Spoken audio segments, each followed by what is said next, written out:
Hey, coach, two straight games of good run defense, good to excellent run defense. What's been the key? I don't know if there's a secret. Just guys doing what they're supposed to do. I thought the guys up front have been playing physical.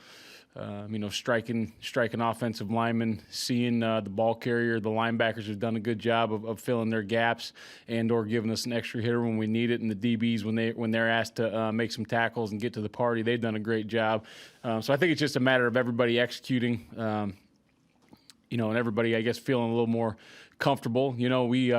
There's no excuses to be made, obviously, in any season. But our team, we didn't get bowl practices last year, and there wasn't a spring practice this year. So, we're improving. We're continuously getting better, and that's not an excuse for earlier in the season. That's just we're getting better as a football team, offense, defense, special teams, and I think it's showing up the last couple of weeks. From a layman's standpoint, it looks like you're getting improved linebacker play. Is that accurate? I thought those guys have done a pretty good job all year. Losing Colin was a big loss, but Luke has stepped up and played pretty well in his absence, and then Nick Henrich moving back in has played some good reps for us, and also Garrett Snodgrass has given us some really good reps in games. So I think those guys have done a nice job. Barrett's done a really good job coaching those guys up, and they're steadily improving, and they keep getting better every day. Thank you. Mitch Sherman, The Athletic. Erik, you've got five fifth-year seniors, DeSmuke, Boodle, Miller, Doman, Stilley in the starting lineup here, and then Honus and Williams are also seniors. What traits connect those guys for you? What traits connect them to each other or to me? No, as far as you see it, what traits do those guys have in common? Oh, I think they're all just guys that, first and foremost, they picked to come to Nebraska for the right reason. They love Nebraska. They love this university. They love playing here. The fan experience. They love football. They're guys that have embraced the process, and it hasn't been an easy one, and it's not nearly over yet, and they know that. And these guys have continuously paved the way. They've kept at it. They've had a great attitude. Everything you could ask for these guys. I wish for them success. Could have came a little earlier in their career, obviously, and I hope we get a chance to get them all back and coach them one more time. But I think it's a really special group of guys, and I wish the best for them, no matter if they come back here for another year, if they decide to embark on other parts of their life. But it's a really good group. Do you have any particularly unique emotions for those guys, considering that their senior years, if this is their last year, has been, just so unorthodox with no fans and not a full schedule? Yeah, I guess, I was kind of thinking about that the other day, and it's a blessing and a curse. It's bittersweet, however you want to say it. It's a weird situation that this had to be their senior year. For some of them, it might be, a blessing, because I think a lot of those guys have a chance to, maybe come back another year and have a really, really good final campaign, whatever the year would be for them. Or other guys may want to choose to do something else. But like I said, I hope I get them all back. But it's a weird time, because it's real football, but it's almost like it's like being on a different planet. Sometimes we're on our own little bubble.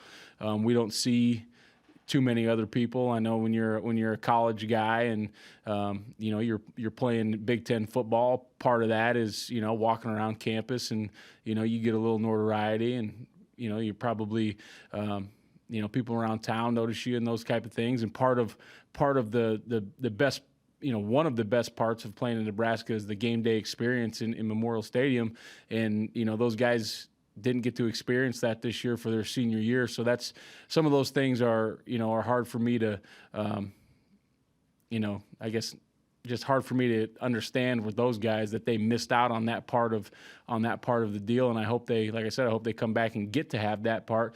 But some of the really, really special parts, especially about playing at Nebraska, were taken away from those guys. But they banded together as a team and a group, and they got through probably one of the strangest times in their lives, certainly all of our lives, but certainly for a 20-year-old or a 21-year-old, it's something that's been unprecedented. So I got to commend them for that. Brian Christopherson? Hey, Eric, what was the challenge when Miles Farmer suffers that freak injury before the game even starts for your guys to just go on from that, and also just, I guess, your feelings towards Miles and the injury and losing him for a while? Well, I guess first things first, when the injury happened, the first thing that I think everybody was thinking was we need to take care of Miles. It wasn't about the football game or what are we going to do without him. It was, let's take care of him. My feelings toward Miles, just like all the guys, I love him. I love him like he's my own. And that hurt me really bad to see the pain that he was in, and not the physical pain, just the pain that he kept saying, I just want to play football, coach. I just want to play football, and knowing that was going to be taken away from him. But he's a strong kid. He's got a great family, so he's gonna come back strong from this. And then as far as moving on from there, it's always next man up. You hate to lose somebody, but it's next guy up, and we have good guys. Noah Pola Gates is ready to roll. Isaac Gifford's ready to roll at the safety spot, and the other guys truly embrace, just like they did when Colin went down, that when you lose a brother, then you play harder for them. And if you think you can't play one more, or you're too tired, you just think about them and them not being able to go out there, and it'll propel you through that series. So I think the guys embraced that it's just time. Let's go get this one for Miles, and let's go play hard for Miles. You mentioned Noah. Where do you see him at as he's progressed? And I know earlier you said it's been tough without the bowl practices in the spring, and maybe Noah's an example of a guy who's figuring it out as he goes. But where's he at, you think, as far as helping this defense? Yeah, Noah's an extraordinary athlete, and he can do some unbelievable things. Just like Miles and just like a lot of those young guys, they just needed some more reps, and Noah's figuring things out, and he's going to be a really, really good football player. For the Huskers for a long time. We talked about this year. For a guy like that, this year, may have been a huge blessing because it, quote unquote, doesn't count eligibility wise. It definitely counts as far as football, but it doesn't count eligibility wise. So for him to get a whole more season of reps and to get a little game experience, and just to get all those reps being up with the ones and twos, I think that's going to serve him very well as he moves forward in his career. Thank you. Parker Gabriel, Journal-Star. Eric, when you guys first got here and got the job and you're watching film on the guys you had back, what did you think of Stilley? He'd played some outside linebacker in 2017 as a redshirt freshman. So what did you make of him, and how have you seen him, grow into being a guy that can play anywhere along your defensive line here as a fifth-year guy? Yeah, I mean, when we first came in and watched him, obviously he was played multiple positions before we got here. Talked to him, and he felt more comfortable with his hand in the ground, which at that point in time, he was a younger guy, and he's done a really good job of developing his body, developing his skill set. I really, truly believe that his best football has been played in the last few games, and he's going to continue to get better. So like I said, I hope we get him back for another year, because I think he's on the verge of having a big-time breakout here. But he works really hard at his craft. He studies a lot of film. He helps the younger guys. He's a great kid to have on the team, and I just think that he's done a really great job in developing himself, his body, his skill, everything that you want him to do over the past 3 years. Sean Callahan, Husker Online. Hey, Coach, I know stuff like this doesn't always show up on a stat sheet, but how good of a job did JoJo Domann do on Rondell Moore in that game last week for you? Yeah, JoJo played a good football game. And like you said, sometimes when you're blitzing him and those types of things, then TFLs and sacks show up. And sometimes when you're tackling Rondell Moore for 2 yards on a slant, that doesn't seem like a huge play, but that's a humongous play when one of the better players in the Big Ten is averaging whatever he got per touch. But I thought he played a really good football game. He played sound defense. He played assignment defense. He didn't bust out there. And I thought, to be honest with you, the whole secondary, JoJo at nickel, and then Deontay and Markel and Cam and DiCaprio, I thought those guys played really good football last week with clean eyes. They played with good technique, great assignment. They tackled well, and they made plays in the football. So I was really happy with that whole group.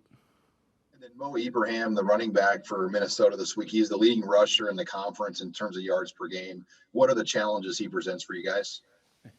Yeah, I think you just kind of said it, but he's a heck of a back. He does really well in their system. He's going to get the ball rolling downhill, and then I think he's got a great feel for what they do in the run game, what he's reading, what cut he needs to make. He can bounce the ball outside. He can also make that jump cut on the backside. He's going to test leverage of all of our defenders, and he's going to be really hard to tackle. I got a lot of respect for him. I think he's a really, really good football player. And their offensive line is a big physical unit too, along with their tight ends. So that's a big challenge this week is going to be, stopping the run game, tackling Ibrahim, and just, bottling up this whole run attack that they have. But I got a lot of respect for what they're doing up front in the run game. 2 more quick ones for Coach. Andy Kendi, KETV. Coach, how much do you bring up last year, or do the guys just know what happened last year, and how much better prepared physically are you to match Minnesota this year? Yeah, I think you always walk the fine line of you got to talk about it. How much is motivation, and then how much is hurtful. But it's been talked about. It'll continue to be talked about. But you're always walking that line. Physically, obviously, I think we're in much better. I want to say shape, but maybe not shape is the word. But our guys are stronger, more physical. At the point of attack, more ready for this type of football game. And last year, even though Minnesota had a good plan and they did some really nice things, a lot of it was self-inflicted wounds also. So those got to be cleaned up. Eyes got to get cleaned up in the back end, which I think Coach Fisher's done a great job with that. And then we got to tackle. Last year, you got some of the big runs that are contributed to team leverage, team tackling, people being in the wrong spot. So we've just got to continue to tackle. He's going to get a couple yards. Everybody knows that. But we've got to hold this thing down, and we've got to tackle this guy. We've got to hit him at the line of scrimmage before he gets started.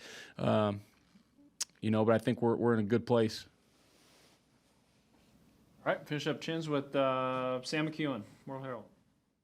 Hey, Coach, I know you don't love disclosing it, but I was just curious if Casey Rogers got a black shirt for his play in the last 3-4 weeks. He did not. We've kept with the starting unit right now, and we've got one out there. Obviously, Colin Miller has not been replaced yet, but we've stuck with the starting group. I've talked to some of the former black shirts and those types of guys, and just kind of getting some advice that way. And it's kind of more of a unit mentality as far as holding each other accountable and holding the other groups accountable. Don't want to water it down by adding a whole bunch more, and kind of keeping it, how the original, not the original guys, but how some of the big hitters from before kind of see that thing going. Obviously, I wasn't here when it got started. I wasn't here when, Jason Peters and Grant Wistrom and those guys were here. So I kind of bend their ear a little bit and get some input. But, having the starting unit have those shirts, and having the starting unit, set a different tempo out there and holding other people accountable is a good thing, I think.